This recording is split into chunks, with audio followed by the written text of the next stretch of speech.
Well, the Bruins are living it up 2-0 in Spain. What stands out so far between the two games? I don't know. Let's talk about it. Just that Lazar is the man. You are Locked On UCLA, your daily podcast on the UCLA Bruins. Part of the Locked On Podcast Network, your team every day.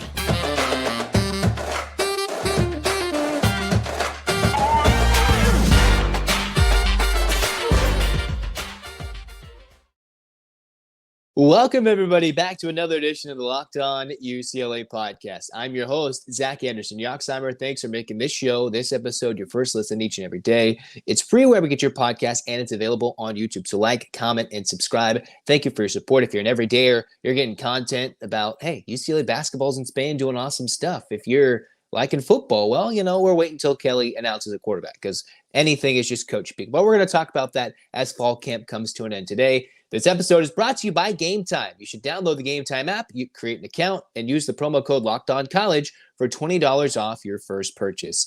Where we get started today, words are just fumbling out of the mouth. Goodness gracious.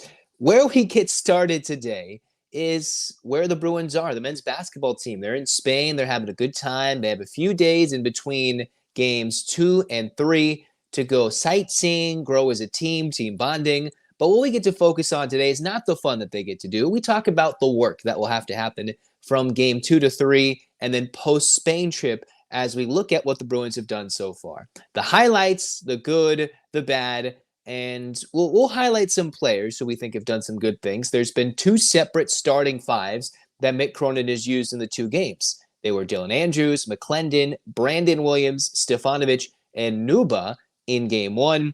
Game 2, it was Jan Vide, Sebastian Mack, Ilan Fible, Lazar Stefanovic, and Kenneth Nuba. So testing with 2 different starting lineups. Of course, in a regular starting lineup with a healthy Bona, he would be slotted in as the 5, and Nuba would be coming off the bench, but he's getting a lot of minutes, playing 25, 26 minutes, getting the most of this opportunity with a lot of the big men UCLA will utilize, not available on this trip. The clear-cut good news, right? Are you a good news person or a bad news person first, right? The good news is we're going to start with the bad, and then we can get you guys hyped up. Because why not talk about what I have not liked so far? Of course, we're not given the benefit of a full highlight tape other than a minute long posted by UCLA. Maybe you found some super illegal stream that I couldn't find or didn't want to put viruses on my computer to try and watch the game. But against the Madrid All-Stars and against Valencia Basket, what are a couple of things that have stood out to me that I did not like from UCLA? Couple of things. One, their three-point shooting is not good. They are 7 for 37 in their first couple of games as a Bruin, first couple of games playing this year. 7 for 37, I believe, 2 for 18, 5 for 19, and that's good for like 18, 19% from downtown. I know they're using the FIBA ball and different sorts of things. It can be weird playing in a different gym, different environment, all the way across the world. But again, 18% from 3, the numbers don't lie. The Bruins are missing their best three-point shooter from last season. And Stefanovic, the only glaring thing has been his inability to hit the 3. So far, Stefanovic is 2 of 11 from 3. He's supposed to be the three-point marksman for UCLA in the lineup, in the starting lineup. And so far, the Bruins have just not been able to hit the 3 ball. Another thing that I found somewhat alarming, UCLA has missed 18 free throws in their first couple of games, 38 for 56. I know I'm getting a little nitpicky here, but that's 67% in big games down the stretch with a young team in a rowdy environment, on the road, on a neutral site game, across the country, wherever they're playing. The Bruins are shooting 67% from the free throw line. That's something that's got to change, you hope. And of course, there'll be certain players who are shooting free throws right now that probably won't have the ball in their hands in free throw shooting opportunities back in regular season games when games are on the line, whether it be in March or in the Pac-12 or non-conference. So that number could be an outlier, but still low three-point shooting numbers, mediocre free throw shooting numbers. And in their first couple of games, the Bruins have had about 25, 26 turnovers, which is to be expected, right? You have a new point guard, a new floor general. Cronin's rotating who's going to get the starting point guard role. I know Andrews has only started 1 game, but he still played about 26 minutes, I believe, in game 2 against Valencia Basket on Thursday, August 24th, to have UCLA, see who can be a true ball handler, who's going to get minutes and develop as Cronin tries to get everybody to play more and more. So a little bit of too many turnovers. Shooting has been a bit not so good, and the assist numbers have not been too positive. 6 assists on 27 made field goals in game 1, 11 assists on 31 field goals in game 2. So they're not getting full-on distribution leading to baskets. A lot of guys getting some one-on-one buckets, and they've been passing the ball. So maybe it's a little bit of an outlier for now, but not high assist numbers, but guys who can go get buckets. All right, the negativity is over. A lot of here, there, and everything. Again, Noah Diamara, Burke, or even a Dembona, 3 key players who will be in the post for UCLA, one of them who can shoot a little bit in Burke, that can maybe make a difference and change some of these things. Some good passing numbers, because Mara is supposed to be a great passer. Maybe go inside out, Bona kicking it out for an open shooter. And maybe Lazar can find a way to hit a couple of threes and change that 3-point shooting mark he's had in his first couple of exhibition games, 2 for 11. That's the only bad thing we're going to say about Stefanovic, because Mick Cronin has raved about his transfer. You know, he was extremely, extremely excited. Everybody can see that the Bruins needed some veteran leadership on this team, and seeing from different people and seeing from Mick Cronin talk about how Lazar is becoming his most steady guy. This is what Cronin had to say. You have the likes of, obviously, Lazar continues to be our most steady guy. He is our most veteran guy out there with the most Pac-12 minutes, and I am quickly becoming a massive fan of him. I think that he's going to be even more than we hoped for when he decided to transfer UCLA. He's got a chance to be an all Pac-12 player for sure. We desperately needed a veteran, smart player who could talk to our younger players. That's exactly what he is, a coach on the floor. We need that because of all the guys that left. The Tigers, the Jaimes, right? The Singletons, the Jalen Clarks, all gone. That's what they were. They understood how to win, how to talk to each other. Lazar is going to be huge for us. And thus, who is the leading scorer so far for UCLA, right? Coming in. I know Mac's been putting up points, but Stefanovic, he's played 35 minutes and then 36 minutes approximately, right? Of 9 minutes that are left up to grabs, he's played almost 71 minutes plus of it, a possible 80 minutes in 2 exhibition games. Cronin just can't seem to take Stefanovic off the floor whatsoever, even in an exhibition game. Can you imagine what's going to happen when they play games in November through March, right? Stefanovic probably not be taken off the floor. Now I'm going to take a step back. Obviously, rotating Burke, if the Bruins want to go big and change things up, will make a difference. You've got guys who can flip-flop roles. But still, Stefanovic is clearly the guy that's going to be on the floor. Here are some stats I've compared between the 2 games for Stefanovic as to why he has been a baller. A double-double game 1, 14 points, 13 rebounds. Game 2 was the leading scorer, 23 points, 5 boards. He had 3 steals in game 1, 3 steals in game 2. He's leading the team defensively in steals. The only thing I've said is he's 2 for 11 from downtown combined between the 2 games, but maybe that'll change. And he's 9 for 9 from the free throw line, something I thought that was important, unless I overlooked it, but something I found that was very, very important. Between the 2 games, playing the most minutes out of anybody on the floor in both games for the Bruins, 0 turnovers. He has netted positive 6 possessions. If you want to say different words, efficiency, all these things. You get the steals and the lack of turnovers, some efficiency shooting inside the arc, converting at the line. He has created 6 extra possessions without costing UCLA via a turnover, based on the stats that we've seen. 0 turnovers, despite being on the floor the most. And while maybe the ball's not in his hand specifically every single possession, that is immense for someone who is driving to be that veteran leader, already in a new place, in a new role. And he's outstanding for UCLA in his first couple of looks. I know it's a little different. He will eventually turn the ball over. Could be game 3. Could be officially game 1. It even could be that exhibition on Halloween against Cal State LA. But just think about that.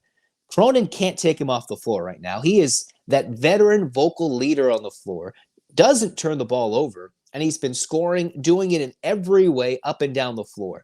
And I know Burke is supposed to be that Jaime Jaquez Jr. guy, and Stefanovic doesn't fit necessarily the build and the mold of Jaquez Jr., but in terms of that guy who can be the leader, this is the one, right? Burke can maybe fit the intangibles, the talent, the skill set, but Stefanovic, in terms of what he does for the team, what he does on the floor, this is important as to he's scoring, he's playing lots of minutes defensively, getting his nose in there, and he's just not turning over the basketball. Exactly what Mick Cronin wanted who could easily be one of the bigger pickups the Bruins got in an already outstanding class of 23. And he's the non-freshman of the group, someone who played for the Runnin' Utes and did some good things over in Salt Lake City.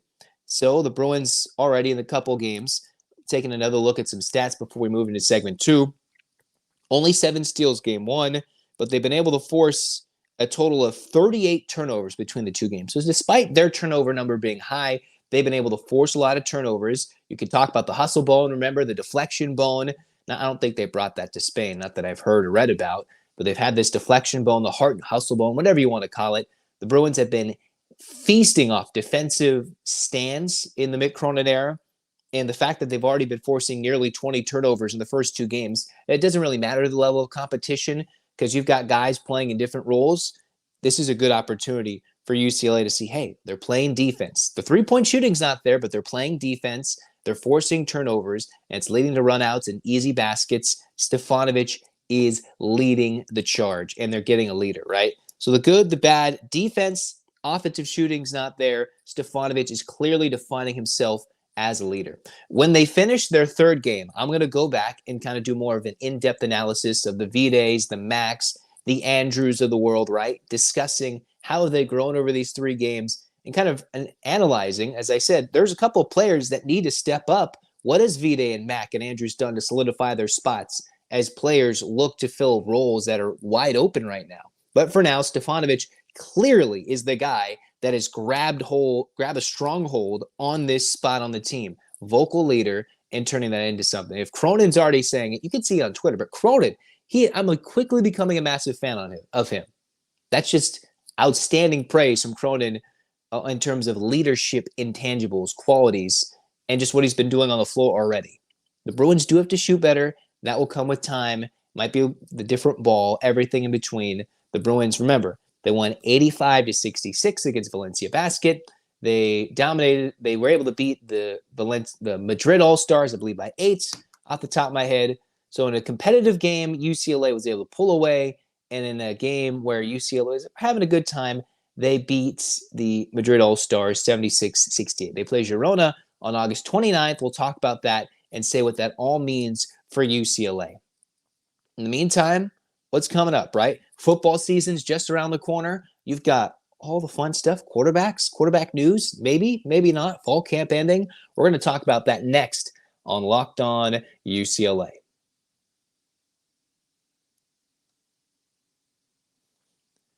Well, maybe you're sitting there and you don't have your tickets yet for game 1, right? You're a little thinking, hey, do I want to go to game 1 against Coastal Carolina?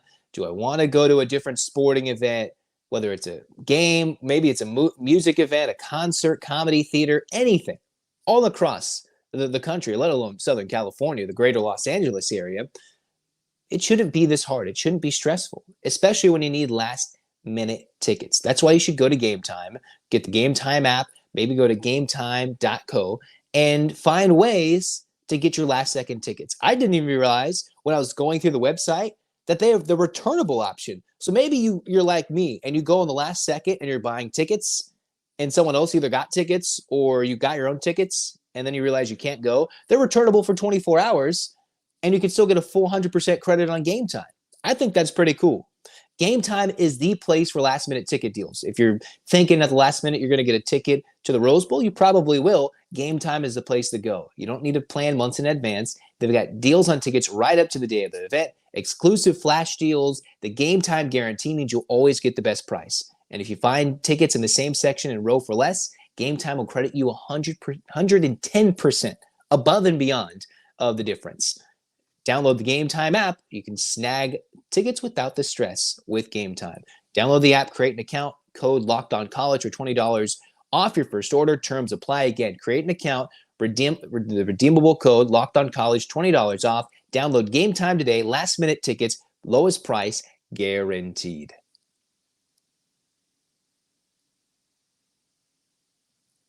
Second segment of the Locked On UCLA podcast. Zach Anderson-Yoxsimer with you guys. As, hey, the Bruins football, what's going on? What is going on with the team that is yet to announce a quarterback? Fall camp is ending. And since it's week 0, not Mick Cronin, Chip Kelly is going to give everybody inside knowledge to who the starting quarterback will be. I know some teams have already announced it. Chip Kelly, despite being a little bit more favorable and lovable to the media, giving funny quotes, as Ben Bolch would put it in the LA Times, they're just not going to announce who the starting quarterback is right now. So heading into the final practice of fall camp, Chip Kelly met with the media prior to practice as they're building. So at the recording of this podcast, there has been no information as to who's the starting quarterback. It's been a select tier of Moore and Garbers who have separated themselves from what I've read. Then you've got Martin and Schlee underneath them, and so many different open opportunities for UCLA to build and grow into a good football team in 2023. Now, what's that going to mean? Well, we're going to have to wait probably until closer in, right? I forget who was asking the question, but Chip Kelly was asked, you announced your starter back in your first year 2 days before when it was DTR, and I forget what his name was, but he announced it in his first year 2 days before, and then DTR was the start of the rest of his career. Now that he's finally having another quarterback battle heading into 2023, one that can be significant into the success for this team, all he's really giving it is that it's close. It's not that the quarterbacks know. They don't know privately. He's made it known. He's not told somebody privately in their room that they are the starting quarterback. This is something that's still, for the most part, at least on the outside, that Chip Kelly's making it seem. Nobody knows who's the starting quarterback. I think I read a quote from J. Michael Sturdivant. He is going to be confident in whoever the quarterback is. They're throwing the balls, placing it where they need it to be. J. Michael Sturdivant's already been getting J.J. Stokes-like comparisons for UCLA. So if he's confident whoever's the quarterback, maybe we should all be too. We're just not going to get that information until closer into the buildup against Coastal Carolina. And the Bruins are going to have to score points to beat Grayson McCall and the Chanticleers with their new coach and a team that's been very good over the last few years into COVID, coming out of COVID with a dynamic quarterback. The defense will be tested, but we love to see a good dynamic QB come out and put in some good numbers, whether it's Garbers, whether it's more, we just don't know. Chip Kelly won't give us that insight. There's some good things, and we'll just have to wait and see building up to the week. As the fall camp ends, they get that Saturday off, and then they go hit the ground running on Sunday, what's going to be a very toasty week, I believe, in Southern California. Luckily for us, in game one at the Rose Bowl, it's a 7:30 kick. You will not be melting like last year in the 11 a.m. or 11, whatever that time game was when I went and just melted with my grandfather. Unbelievable. When you could have been paid to go to the game against Bowling Green.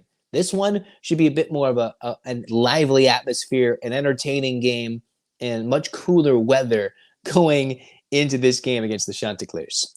Another thing, as you might see on the little rundown of the show, DTR, speaking of UCLA quarterbacks, Chip Kelly was also asked about Dorian Thompson-Robinson because we're all wondering, all right, what was DTR's NFL prospects? He had some hype. He had a lot of exciting plays, super athletic. Maybe he might have even played quarterback in the NFL, considering he's hurling defenders. He can put a lot of moves on in open space.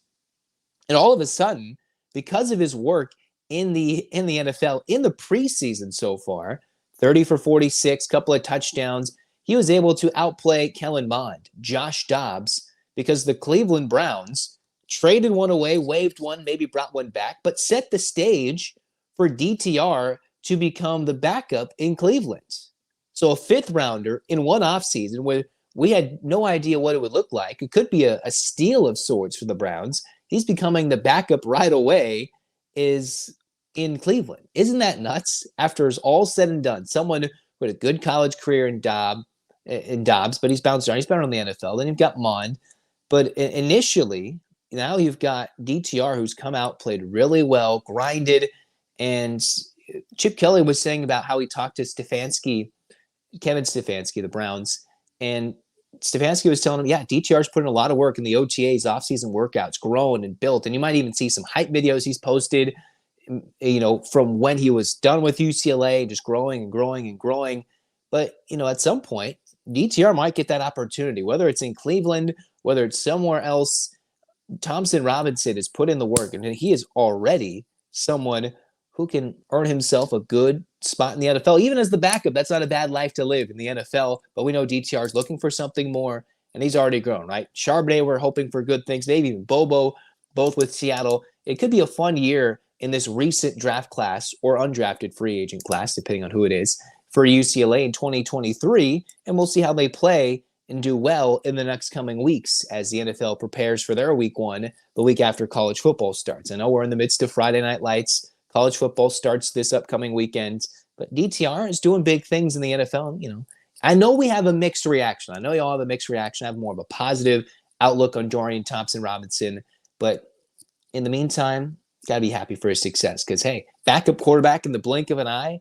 I'm not sure I saw that immediately happening where he could get an opportunity if something breaks wrong for Cleveland just like that in week one or any other week. Now, how he'll succeed, we'll find out if he's given that opportunity. But to put yourself in position to be ready when something happens, to put yourself in position when something happens, goodness gracious me, then that's just the best thing you can do. That's the best thing one can do.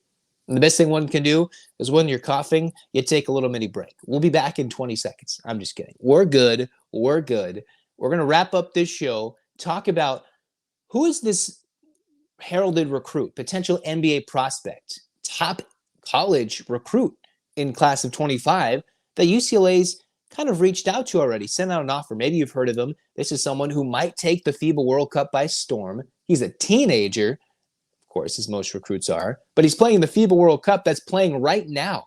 How is that going to connect to UCLA? We'll connect the dots when we come back on Locked On UCLA.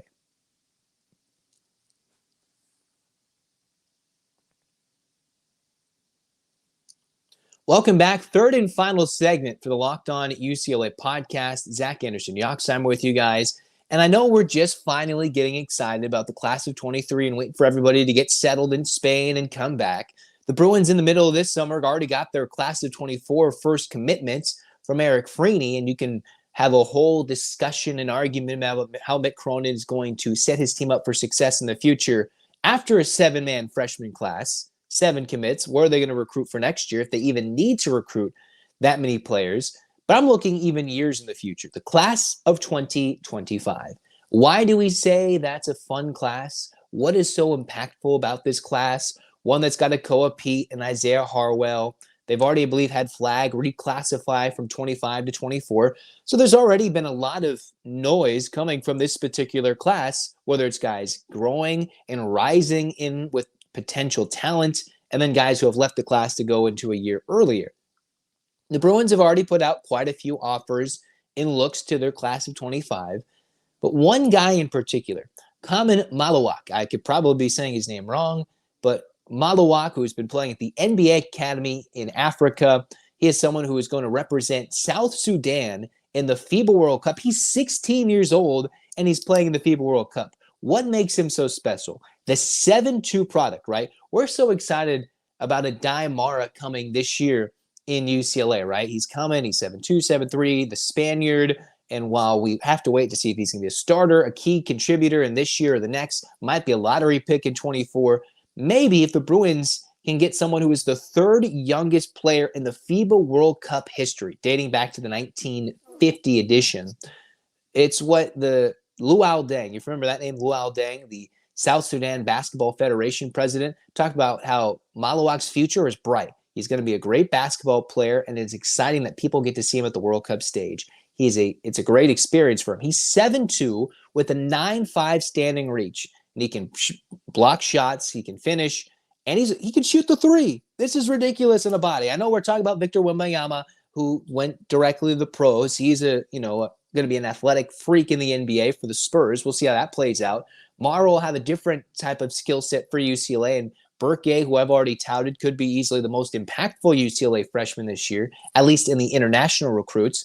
Maybe if there's someone who is 2 years down the line in likes of Maluach, 16 years old, 9'5" standing reach. I've seen some highlights where he's athletic, he can finish, and while there's still a lot of growth to happen, as Luol Deng was telling ESPN, at the same time, he needs to improve on everything, sharpen every part of his game, as you expect from a 16-year-old, but he's got good court awareness, a great field of game, amazing skill set. He has made a huge improvement. That's a quote. I might have flipped it a little backwards there, but all that is still said to be the same. He's got scholarship offers from Georgetown right now, Duke, and UCLA. Maluach, look up the name. Maybe you're not going to be awake when they're playing the game, South Sudan. I'm not sure how much time he's supposed to get in this World Cup, especially as a 16-year-old. But for a nation that just became one in 2011, right? Just trying to read this is a newer team into the FIBA World Cup ranks. They gained their independence in 11. They just became a FIBA ranks in 2013. This is a team that's probably going to maybe play this guy in Maluach, and they play against China, Puerto Rico, and Serbia in the tournament that's being held in the Philippines. So if Maluach goes and balls out, this would be interesting if UCLA can go get him. He could be that next international superstar. Now, here's the caveat. There's always a but. Generally, there always is. He's a 2006 international-born prospect, which means he can graduate high school in the summer of 25 or heading into the summer of 25 and go straight to the NBA. Luol Deng, when continuing to talk in this interview, was saying the draft talk can come later. I want what's best for him. I don't want him to worry about being the first player ever drafted directly from Africa. So that's what something that this super talented individual could be if Maluach continues to grow and become someone who can get drafted directly from Africa, or he can go to do the one and done route, see how it goes. I know international players have become just a frenzied get in the NBA. Even now in the international recruiting waters, all the big name schools are getting international players, starting with UCLA with 4 in this freshman class. Maluach could even be better than some of those guys, potentially. I know that's a lot of hype to give somebody, but just looking at the highlights, his abilities, his intangibles, if he can grow and decides to go to college, and considering Duke and UCLA have already thrown lobs to him for offers, you know that Coach Cronin has a serious look at him if he can convince him to come to UCLA in 2 years' time when he finishes high school, decides, one, he doesn't want to go to the NBA right away if he's not, he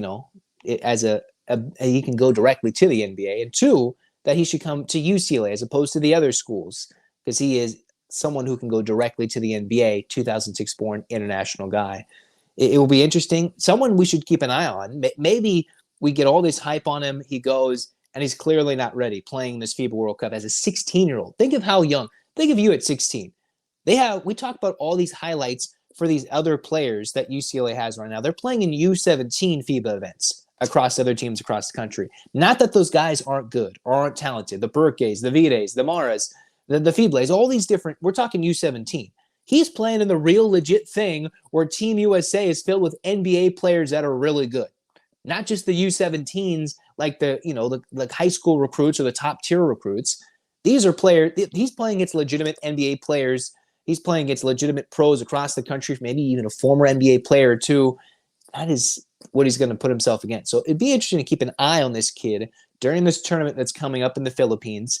And I believe there might be a game in the middle of the night coming up pretty soon.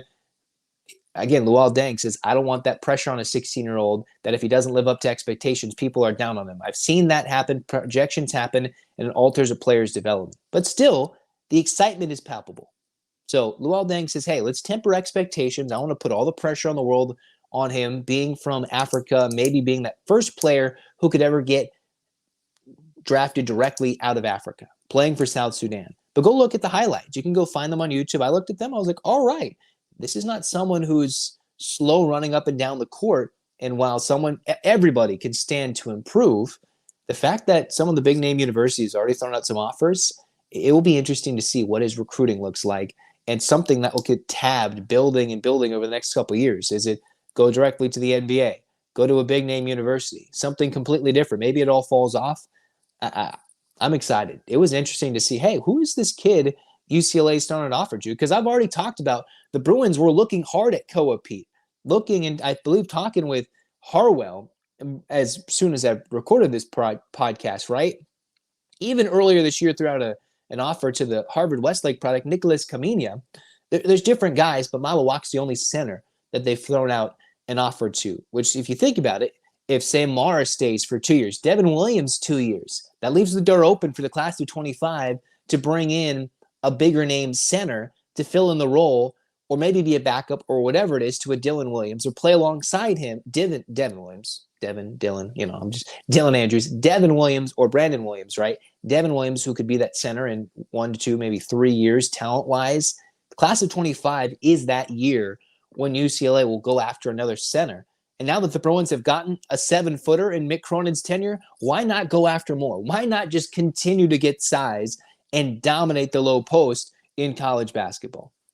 Is it Maluach? I don't know. But it's exciting to see what this guy could possibly do all around in this talent. The FIBA World Cup, UCLA's recruitment of him, and who the Bruins go after in the class of 25 and try to build this international recruiting network, the domestic recruiting sides. Who are they going after? That's one of them. One of many different names you can go and look up, but that's a very intriguing one. That's getting a lot of hype, and the name will continue to grow either because of this tournament or maybe in the future. So look out for him.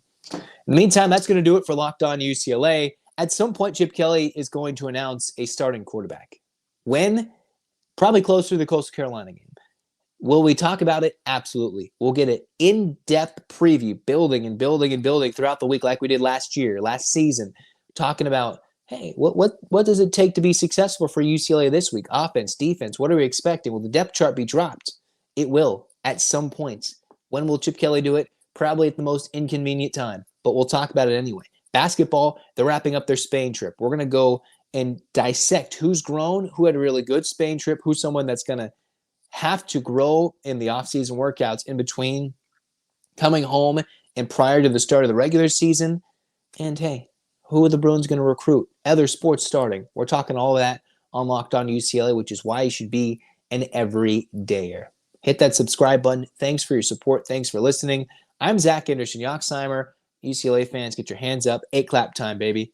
And 1, 2, 3, 4, 5, 6, 7, 8. UCLA. UCLA fight, fight, fight. This has been Locked On UCLA. Go Bruins.